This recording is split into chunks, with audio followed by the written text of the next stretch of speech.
Hello மக்களை, லக்ஷ்மி செம இன்ட்ரெஸ்டிங்காக போயிட்டுருக்கு. நம்ம திவ்யாவும் லக்ஷ்மியை தன்னோட சொந்த தங்கச்சி மாதிரியே பார்த்துட்டு இருக்காங்க. திருக்கிட்ட லக்ஷ்மியை எப்படியாவது காட்டணும்னு சொல்லிட்டு அந்த ரெஸ்டாரண்ட்டுக்கு வரும்போது நம்ம லக்ஷ்மி திருவை பார்த்த உடனே பயந்து ஓடுறாங்க. என்னதான் இருந்தாலும் நம்ம திருவும் லக்ஷ்மியை பார்த்துடுறாங்க. ரெண்டு பேரும் பேசிகிட்டு இருக்கும்போது நம்ம திவ்யா அவங்கள பார்த்தாங்களா? வீடியோக்குள்ளே போகிறக்கு முன்னாடி நம்ம சேனலுக்கு சப்ஸ்கிரைப் பண்ணிடுங்க. அப்படியே பக்கத்தில் இருக்க பெல் ஐக்கனை கிளிக் பண்ணுங்க. அப்போ தான் நான் போடுற வீடியோலாம் உங்களுக்கு நோட்டிஃபிகேஷனாக வரும். திவ்யாவும் லக்ஷ்மி கிட்ட சரி நீ இங்கே இருந்துக்க, நான் கொஞ்ச நேரத்தில் வந்துடுறேன், அங்கே போய் ஆர்டர் பண்ணிவிட்டு சாப்பாடெலாம் எடுத்துகிட்டு வந்துடுறேன்னு சொல்லும்போது இன்னொரு சைடு பார்த்தீங்கன்னா நம்ம திருவும் லக்ஷ்மியை பார்த்துடுறாங்க. என்னடா இது லக்ஷ்மி மாதிரியே இருக்குதே, அவளை எப்படியாவது கண்டுபிடிக்கணும்னு சொல்லிட்டு அவங்கள ஃபாலோ பண்ணி போகும்போது லக்ஷ்மி நம்ம திருவை பார்த்த உடனே பயந்து அந்த இடத்துலேருந்து ஓட ஆரம்பிக்கிறாங்க. என்னதான் இருந்தாலும் ஒரு கட்டத்தில் நம்ம திருவும் லக்ஷ்மியும் நேருக்கு நேராக சந்திக்கிறாங்க. நம்ம திருவும் லக்ஷ்மியை பார்த்து ஏன் லக்ஷ்மி என்ன பார்த்து பயந்து ஓடிட்டு இருக்க, எப்படியாவது உன்னை அந்த வயசானவர்கிட்ட இருந்து காப்பாற்றணும்னு சொல்லிட்டு தானே நான் இந்த மாதிரி தாலி கட்டினேன். அது மட்டும் இல்லாமல் என்கிட்ட சொல்லாமல் எதுக்காக இப்படி ஓடுன? நான் எவ்வளோ இடத்துல உன்னை தேடி பார்த்தேன் தெரியுமா? கொஞ்ச நாளாகவே எனக்கு நிம்மதியே இல்லை. இப்படி என்னை நம்பி வந்த பொண்ணை இப்படி காணலைன்னா எனக்கு கொஞ்சம் பதட்டமாக தானே இருக்கும். இதை ஏன் நீ புரிஞ்சிக்கல லக்ஷ்மின்னு அப்படின்னு சொல்லிட்டு நம்ம திருவும் லக்ஷ்மிகிட்ட கேட்குறாங்க. அது மட்டும் இல்லாமல் பாட்டி எல்லாருமே என்னை நம்பி தானே உன்னை அனுப்புனாங்க. வைரவன் பாட்டி எல்லாரும் ஃபோன் பண்ணி கேட்கும்போது என்னால் எதுவுமே சொல்ல முடியலை. உன்னை பற்றின எந்த விவரமும் எனக்கு தெரியாமல் இருந்துச்சு. எத்தனை இடத்துல உன்னை தேடி இருப்பேன் தெரியுமா அப்படின்னு சொல்லிட்டு நம்ம திரு எல்லாத்தையும் சொல்ல ஆரம்பிக்கும் போது லக்ஷ்மி அந்த இடத்துலையே ஆள ஆரம்பிக்கிறாங்க. என்ன செய்கிறது, என்னோட வாழ்க்கையை நீங்கள் காப்பாற்றினீங்க, அதே சமயத்தில் உங்களோட வாழ்க்கை நல்லபடியாக இருக்கணும்னு சொல்லிட்டு தான் நான் இப்படி ஒரு முடிவு எடுத்தேன். என்னால் உங்கள் வாழ்க்கையில் எந்த பிரச்சனையும் வரக்கூடாது அப்படின்னு நினச்சேன்.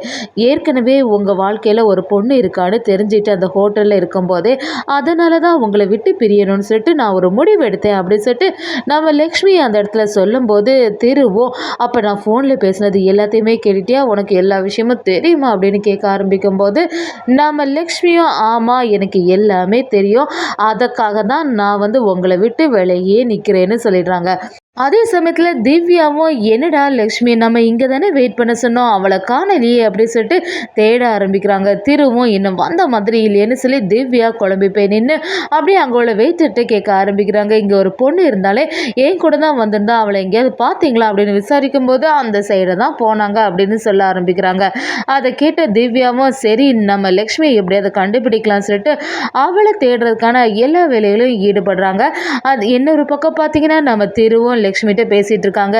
என்ன லக்ஷ்மி, அதுக்காக நீ இப்படி போவியா? என்கிட்ட ஒரு வார்த்தை கூட சொல்லாமல் போவியா?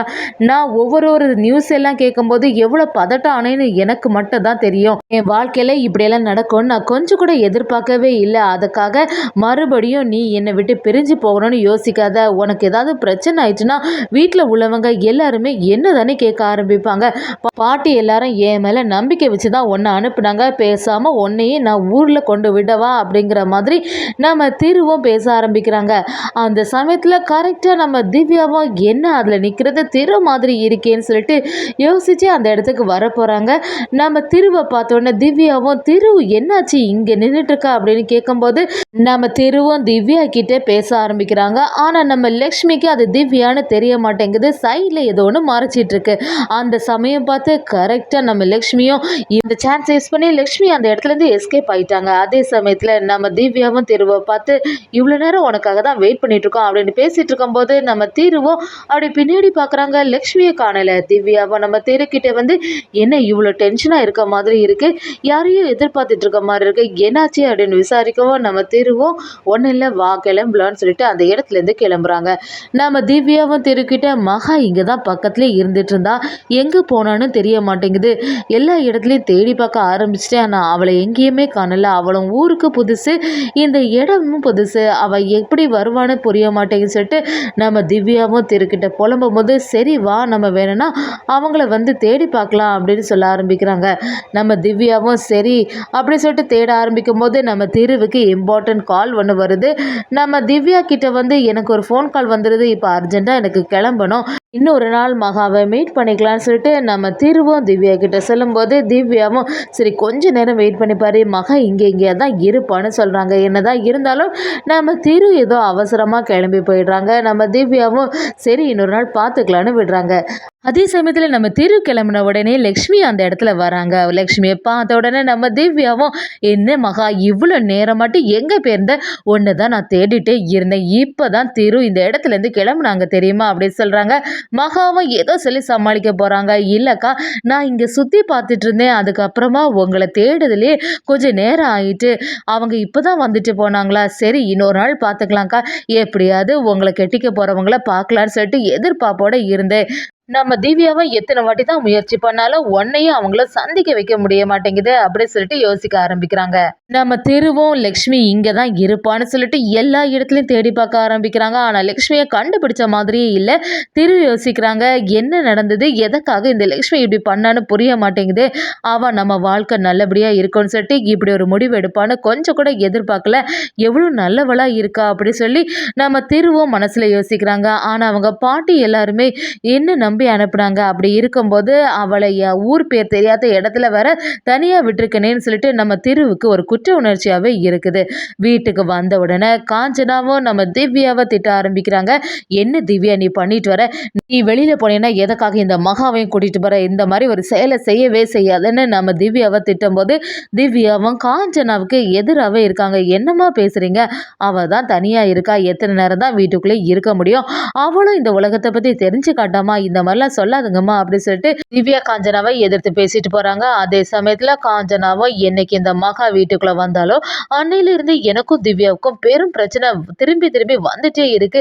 இதை எப்படியாவது சரி செய்யணும், எப்படியாவது இந்த மகாவை வீட்டை விட்டு வெளியில் அனுப்பணும் அப்படின்னு சொல்லிட்டு ஒரு திட்டத்தை போடுறாங்கன்னு சொல்லலாமா. அதே சமயத்தில் பிரபாகரனும் நம்ம காஞ்சனா கிட்ட வந்து விடு காஞ்சனா, மகாவும் திவ்யா மேலே ரொம்ப அன்பாக இருக்கால, அதனால தான் அவன் இந்த மாதிரி பிஹேவ் பண்ணுவான் அப்படின்னு சொல்லிட்டு நம்ம பிரபாகரனும் மகாவுக்கு சப்போர்ட்டிவாக பேசும்போது காஞ்சனா விடுற மாதிரி இல்லை.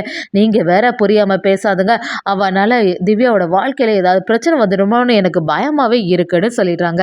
இன்னொரு பக்கம் பார்த்தீங்கன்னா கவிதாவுக்கும் தினேஷை பிடிக்கவே மாட்டேங்குது. நம்ம திருக்கிட்ட வந்து எதுக்காக இந்த தினேஷை நம்ம ஆஃபீஸில் விட்ட, தேவையில்லாமல் ஒரு பிரச்சனை வரப்போகுது பாரு, இவன் எப்படி இருந்தாலும் ஏதாவது ஒரு குழப்பம் பண்ண தான் போகிறான், தினேஷை பற்றி உனக்கு புரிய மாட்டேங்குது அப்படின்னு சொன்னாலும் நம்ம திரு கேட்குற மாதிரி இல்லை. இல்லை சித்தி நீங்கள் எதுக்கும் கவலைப்படாதுங்க, நாம் அவங்கனால எந்த பிரச்சனையும் வர்றதுக்கு வாய்ப்பே இல்லை அப்படின்னு சொல்லிடுறாங்க. கவிதாவும் நம்ம திருக்கிட்ட வந்து இந்த ஃபைல் எல்லாமே ஒதுக்கி வச்சது, இதில் சைன் போண்டாடான்னு சொல்லிட்டு தான் நான் இதை எடுத்து வச்சிருந்தேன். அந்த இடத்துல போய் இந்த தினேஷ் கமிஷனுக்காண்டி சைன் போட வச்சிருக்கான் ஒன்று அப்படின்னு சொல்லும்போது நம்ம திருவும் டென்ஷன் ஆயிடுறாங்க. என்ன சித்தி சொல்கிறீங்க? சரின்னு சொல்லிட்டு நம்ம திருவும் தினேஷ் கிட்டே கேட்க வராங்க. தினேஷும் அந்த இடத்துல அதை பார்த்த உடனே நீங்கள் எதுக்கு இதை ஒதுக்கி வச்சிங்கன்னு தெரிய மாட்டேங்குது. எப்படி இருந்தாலும் இந்த கான்ட்ராக்டில் நமக்கு லாபம் கிடைக்க தான் போகுது. அது மட்டும் இல்லாமல் அவங்க ரொம்பவே பாவமான மக்கள் அப்படின்னு சொல்லும்போது திருவும் அந்த இடத்துல யோசிக்க ஆரம்பிக்கிறாங்க. அதே சமயத்தில் தினேஷும் திரு யோசிக்க ஆரம்பிச்சுட்டான். கண்டிப்பாக இதை ஓகே சொல்லிடுவான் அப்படின்னு நினைக்கிறாங்க. அது மாதிரியே திருவும் தினேஷுக்கு சப்போர்ட்டிவாக இருக்காங்க. அதை பார்த்துட்டு இருந்த கவிதா பயங்கரமாக டென்ஷனில் இருக்காங்க. திருவும் கவிதா கிட்ட வந்து சரி சித்தி இதையே ஓகே சொல்லிடலாம், ஒன்றும் குழப்பம் இல்லைன்னு சொல்லிடுறாங்க. நம்ம திரு போனதும் கவிதாவும் தினேஷ் கிட்ட வந்து என்ன தினேஷ் தேவையில்லாமல் இந்த பிரச்சனையில் தலையிடாத, என்னைக்கா இருந்தாலும் உன்னோட சுயரூபம் தெரியதான் போகுது, இந்த ஆஃபீஸை விட்டு உன்னை துரத்த தான் போகிறேன்னு சொல்லிடுறாங்க. அதுக்கு தினேஷும் நம்ம கவிதா கிட்ட வந்து கவிதா நீ தேவையில்லாமல் என் விஷயத்தில் தலையிடாத, பேசாமல் போயிடுன்னு சொல்லிட்டு தினேஷ் கவிதாக்கு இடையில பயங்கர கிளாஷ் வருதுன்னே சொல்லலாம்.